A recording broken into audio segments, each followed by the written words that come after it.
Good morning. Happy New Year.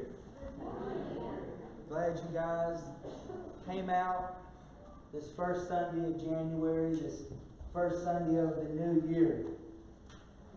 Just think about it. Isn't it crazy how time flies? It really is. Just seems like a year ago we were saying Happy New Year 2019. I was telling my kids, and specifically Hannah, and she kind of rolled her eyes as if to say, like, whoa, you're old. Like, I remember literally writing, like, on my paper at school, 1982. And some of these kids are just like, what? Like, seriously, like 2020. I'm also reminded how quickly time flies when I look at my kids, you know. Holly's almost 20, second year of college. Caleb's graduating this year.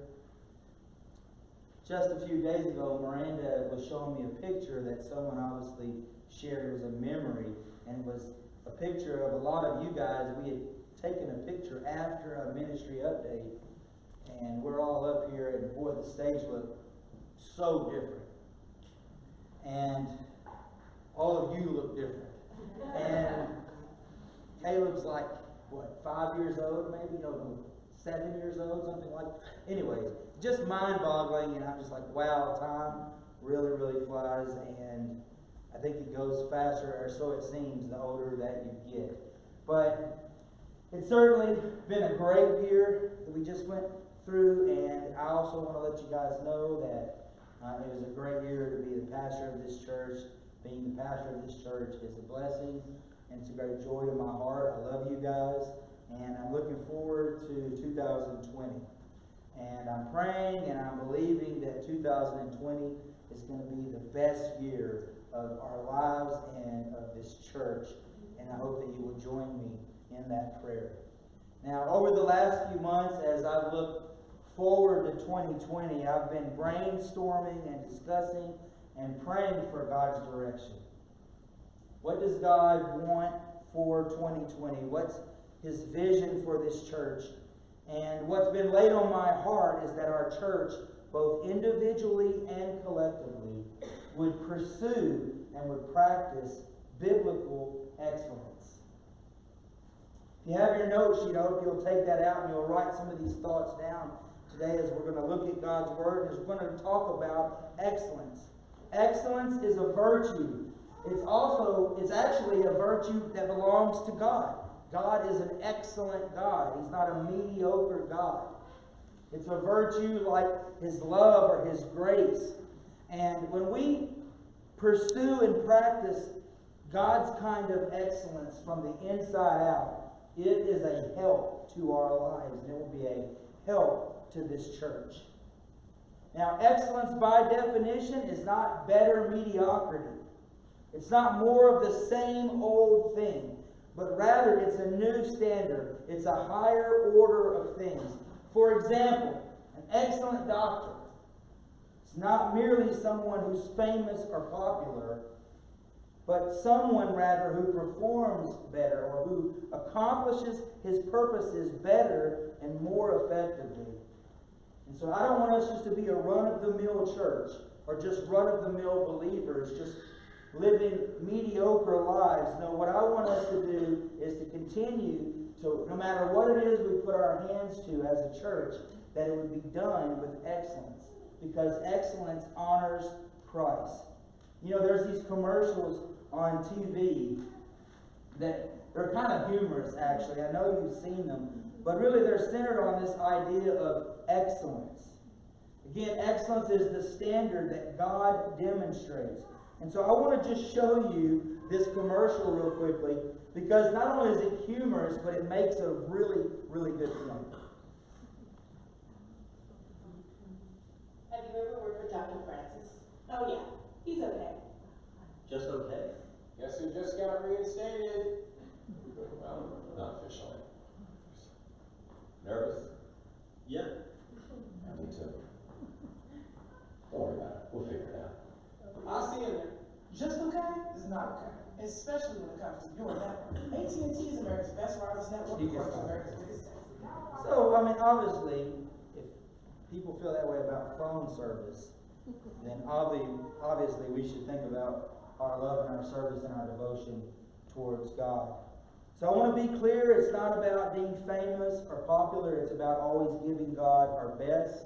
Excellence is God's standard that He practices in all of His ways each and every day, and I believe that we should follow in His footsteps. Our goal should always be to become more and more like Jesus. Maybe you're saying, well, I don't know, Pastor Cory, does excellence really matter to God? I think it does. You ask the question, does God care about quantity or quality? I think God cares about quality. Excellence in God's sight isn't about being the best. It's about being your best. Think about it like this. How many of you have kids? Okay? So what do you dream for your kids? Do you dream a life of mediocrity, or do you dream a life of excellence for them? I'm betting it's excellence. Do you want your children just to exist, or do you want them to excel? What matters more to you, the quality of person they are, or the quantity of things they do? See, God wants our best, whatever that may be. God desires and deserves the first fruits of our life. He deserves what's best. He deserves what's excellent, because that's what He dreams for us. But why? Why should we strive for excellence? I'm going to give you 2 reasons today. I hope you'll write these down. First and foremost, number 1. Why should we strive for excellence? Because God is worth it. Amen? Do you agree with that? God is worth it. I hope the answer is yes. He is worth it. Psalms 145:3 says, "Great is the Lord, and greatly to be praised, and His greatness is unsearchable." Again, it's very obvious. You can see it there. God is great. He is greatly to be praised. He is not mediocre. It says His greatness is unsearchable. He's worth it. Revelation chapter 4 verse 11 says, "Thou art worthy, O Lord, to receive glory and honor and power, for Thou hast created all things, and for Thy pleasure they are and were created." He's an excellent God. He is worthy of praise. Have you ever given your best to someone and found out that they didn't deserve it? I think we've all had encounters like that. Maybe it was an employer or a friend or a parent or a child, or maybe it even was a religious leader. But I want you to know that will never happen with God, because He is worthy of our love and our devotion. He is worthy of our worship. He is worthy of our labor. He is worthy of late nights and early mornings. He is worthy of making sacrifices for. He is worthy of giving things up for. Came across a quote this week by Winston Churchill. This was from his first speech to the House of Commons 3 days after becoming Prime Minister, and it was also at the beginning of World War II. This is what he said: "I have nothing to offer but blood, toil, tears, and sweat. We have before us an ordeal of the most grievous kind. We have before us many, many long months of struggle and of suffering. You ask, what is our policy? I can say it is to wage war by sea, land, and air with all of our might and with all the strength that God can give us. To wage war against a monstrous tyranny, never surpassed in the dark, lamentable catalog of human crime. That is our policy. Yes, you ask, what is our aim? I can answer in one word: victory. Victory at all costs. Victory in spite of all terror. Victory, however long and hard the road may be, for without victory, there is no survival." Let that be realized. No survival for the British Empire. No survival for all that the British Empire has stood for. Those were his words. See, even more worthy than Great Britain is God. God is worthy of all of our blood and toil and tears and sweat. He is worthy of our best efforts and our highest achievements. He is worthy of excellence. And think about this. There are many causes to which you can devote your time and effort. Just think about a few. Some are small, some are big. Maybe you devote yourself to rebuilding old cars, or practicing medicine or law, or you're a mountain climber, or you like flipping houses. Maybe you like maintaining a well manicured front yard. Maybe you're working on lowering your golf handicap. Maybe you work at tutoring disabled children or staying physically fit. All of these various causes. Finding new galaxies, finding a cure for cancer, finding rare beanie babies. I don't know. Again, some are more worthy than others, but there's only one cause that's worthy of every ounce of work, devotion, labor, sacrifice, suffering, and dedication. There's only one cause that's worth giving our lives to each and every day. And it's the cause of loving and serving God with all of our heart, soul, mind, and strength. Because when you think about it, Mount Everest is going to crumble, right? The galaxies are going to burn out. Empires like the British Empire, like Churchill spoke of earlier, those kind of empires rise and fall. Beanie Babies have gone the way of the Cabbage Patch, right? And also the pet rocks. Y'all remember those weird things? Our bodies are going to fall apart. Our lawns are going to burn up with the rest of the world when God makes a new one. See, but there's only one thing worth devoting ourselves to that's going to really last, and that's God. And that's His glory. 1 Corinthians chapter 10, verse 31 declares this: so whether you eat or drink or whatever you do, do it all for the glory of God. Now I wonder if that describes your life. You're doing it all for the glory of God. Does that describe your ministry here? Does that describe your role in your family or your position at work? See, I love this verse because it reminds us that no matter what it is we're doing, that ultimately it's done as an act of service to the Lord. And it may appear that you're working for a school or a paint company or an accounting firm or a retail store or a hospital, but you really don't. If you're a follower of Jesus Christ, ultimately you work for Him. And the place that I mentioned is just the specific location where you work for Him. And I hope that when you come to this realization of what 1 Corinthians 10:31 is saying to you, that there are some implications that come to be in your life. First of all, I hope you'll write this down. When you understand that whatever it is that you do, you should do it unto God as unto His glory and His honor. Well, the first implication is that it gives the quality of your work new importance. If you're working for Christ, then it matters how you do your job. If you're working for Christ, then He cares about how you work, whether you're working diligently or whether you're goofing off. He cares whether you're doing your best or you're just getting by. He cares whether you're doing the right thing or just doing the easy thing. The quality of your work matters to Him. Because no matter what it is that you do, you can do it for the honor and glory of God. See, your conduct on the job either honors Christ or dishonors Him. And He cares about that. And so when you strive for excellence, realizing that God is worth it, and that you want to do whatever you do with excellence for His honor, and glory, then it's going to affect the quality. And it's going to give you a new importance. Secondly, it's going to give your work new purpose. You know, your job isn't just a way to make a living. It's not just something you do to make money. It's really an assignment from Christ. I wonder how your position is going to affect the people around you, because it's held by someone who knows Christ.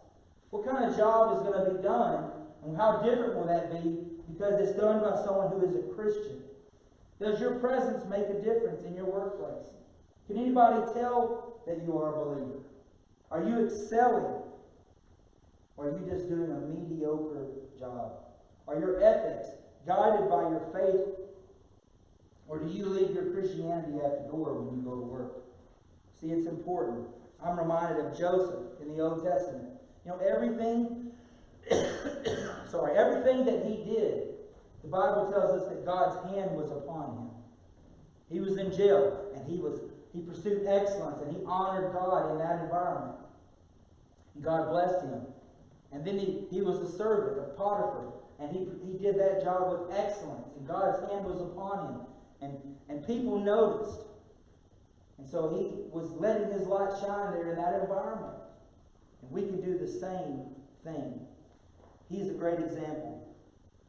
When we focus on 1 Corinthians chapter 10, verse 31, we see the reason that Paul is telling us that we should work wholeheartedly. And again, it's about the glory of God. Look at that verse again. 1 Corinthians 10:31. So whether you eat, or whether you drink, or whatever it is you do, do it all for the glory of God. And so we understand that God is worthy. So we want to do everything for Him because He's worthy. And this is why we should pursue excellence as we follow His example. Number 2, I want you to see we should also strive for excellence because God gave His best for us.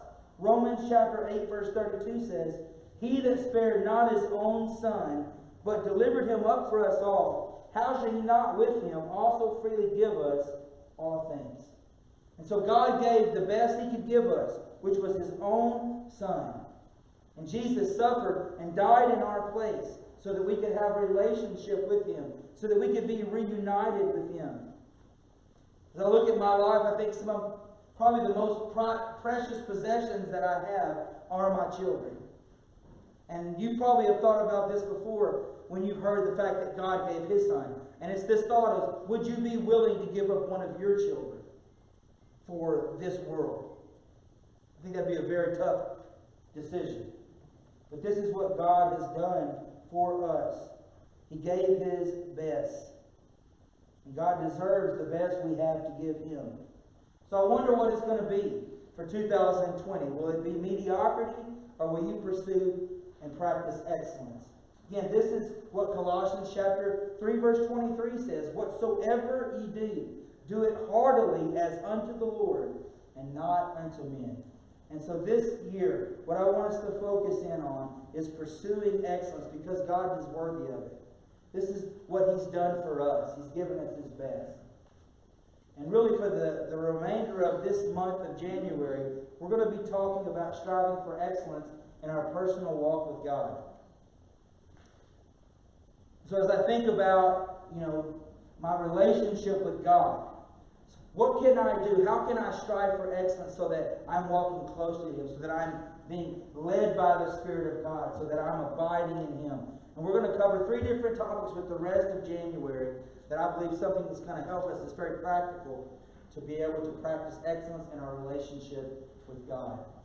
Would you bow your heads with me? God, we want to make a commitment to honor You, a commitment to bring You glory. You are worthy, and God, You have set the example. You gave us Your best. And God, now we want to do the same. We don't want to strive for excellence and give You our best merely because we want to be saved, or it's not about salvation. Lord, we do these things because You have saved us. Because we are Your child. God, we want to honor You. We want to give our life to the purpose and the cause of loving and serving You and being Your hands and feet in this world. Lord, we don't want to just settle for mediocrity. Lord, okay is not good enough. It's not okay. Just to love You with part of our hearts, or to love You with part of our strength. God, we want every aspect of our life, and our families, and our marriages, and our parenting, at our jobs, in our relationships. We want excellence.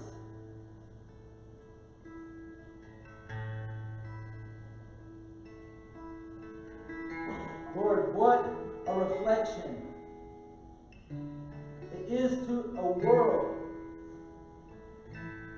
when Your people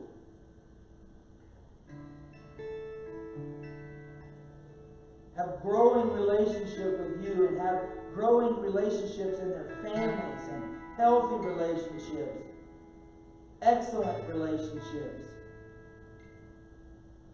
And Lord, when we are willing to recognize that everything that we do is done for you, and it can be something that is a great reflection, an excellent reflection, or it can be a very negative reflection. God, I pray that we wouldn't be okay with just okay, that we wouldn't just settle for mediocrity in our relationship with you. Lord, that we would never have the attitude that we are your child, we have our fire insurance from hell, and now, Lord, we can just kind of coast through this life. That we can just come and find a place to sit and not really give our best, that we will not engage. Lord, I don't want that for my life. I don't want that for anybody in this church. And I don't want our church to be mediocre. Lord, I want us to do our best, the best that we can do, each and every one of us, for you, each and every day, because you are worthy, because it's the example you set for us. We want to follow. We want to be an imitator of you, God, in so many ways. With your heads bowed and your eyes closed, how many say, Pastor Cory, I have to be honest that I would not describe my relationship with Christ as excellent right now. The truth is, I've settled for mediocrity. And I've not been walking with Him. I've been allowing sin in my relationship with God, and it's affecting my relationship. Maybe I'm allowing another person to have priority in my life over God. I don't want to allow that anymore. I want to pursue excellence in my relationship with God. I want to pursue excellence. Everything that I do, because I know that everything that I do is a reflection of you, God. And not only that, Lord, I want to bring you honor and glory because I belong to you. You have changed my life. You are changing me. So in 2020, I want to have an excellent relationship with you. I want to make a commitment to excellence in my Christian life. With your heads bowed and your eyes closed, how many of you just raise your hand and say, pray for me that my relationship with Christ would grow this year? That my relationship with my family, that my responsibility at work, that I would understand this commitment to excellence and that I would pursue it. That I wouldn't settle for mediocrity. Lord, I see those hands. And you know the hearts. And so, God, I pray today that you would just help us all, God, to grow where we want to be. A city upon a hill so that people in this community will see our lives and see what you're doing in our lives and how you're changing us. And they will notice your excellence and your love in us. Whatever it is we put our hands to, God, may we do it with excellence. Because you are an excellent God. We want to be like you. We love you, Lord. Thank you so much for this church. Thank you so much for how you bless this church and how you bless the people in this church.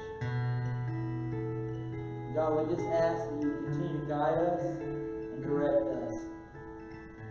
We love you and we ask these things in Jesus' name. Amen.